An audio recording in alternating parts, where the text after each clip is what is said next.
வேலை செஞ்சு தான் டியூஷன் படிச்சேன் அப்படின்னு சொன்னாங்க. ஆனா எங்களுக்கு வந்து ஹோம் டியூஷன் வச்சு பார்த்துக்கிட்டாங்க. ஸோ வெளிய சாரே அனுப்பல எங்களுக்கு குழந்தைங்க. வந்து சொல்லிக் கொடுப்பாங்க. தினமும் வீட்டுக்கு வந்து சொல்லி கொடுத்துட்டு போவாங்க. அதெல்லாம் நாங்க ரொம்ப லக்கின்னு தான் நினைக்கிறோம்.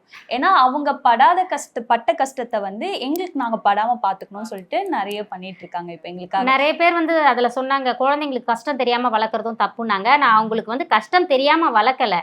அந்த கஷ்டத்தை சொல்லி கொடுத்து தான் வளர்ந்துட்டு இருக்கோம். இப்போ நான் வெளியே போய் பணம் சம்பாதிக்கிறோம் அப்படின்னா வீட்டில் வேலைகள் முடிக்கணும்பா.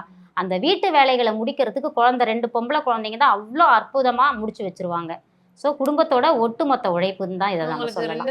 சமத்தான குழந்தைகள் அப்ப 3 பேருமே சமத்து 3 தான். பேருமே சமத்தான குழந்தைகள் தான். அதுல பையன் பார்த்தீங்கன்னா சேமிப்புல அவனுக்கு ரொம்ப பிடிக்கும். அவன் பார்த்தீங்கன்னா நீங்க நம்ம சேனல்ல பார்த்தா அந்த உண்டியல் உடைக்கிற வீடியோலாம் பார்த்தீங்கன்னா ரொம்ப கணக்கில் போயிருக்குது. அதெல்லாம் வந்து அவனோட சேவிங்ஸ் அவர்தானா எல்லாம் எங்களுக்கு சர்ப்ரைஸ் கொடுப்பான். அப்பப்ப சேர்த்து வச்சு நகைச்சீட்டு போடுறது. என்னதான் சொல்றேன்னா இந்த காசு பணம் வந்து சேவிங்ஸ் தான் நம்மளுக்கு உதவும். அது கொரோனா அப்ப நம்ம எல்லாரும் பார்த்துருப்போம். அந்த நேரத்துல தான் சேமிப்பு தான் நம்மளுக்கு கை கொடுத்துச்சு. அதனாலதான் அவனுக்கு அப்பலேருந்தே வந்து அந்த சேமிக்கிற பழக்கம் இருக்கு. எங்களுக்கு ஆச்சரியமா இருக்கும். எப்ப பாரு ஒரு சர்ப்ரைஸ் கொடுத்துக்கிட்டே இருப்பான்.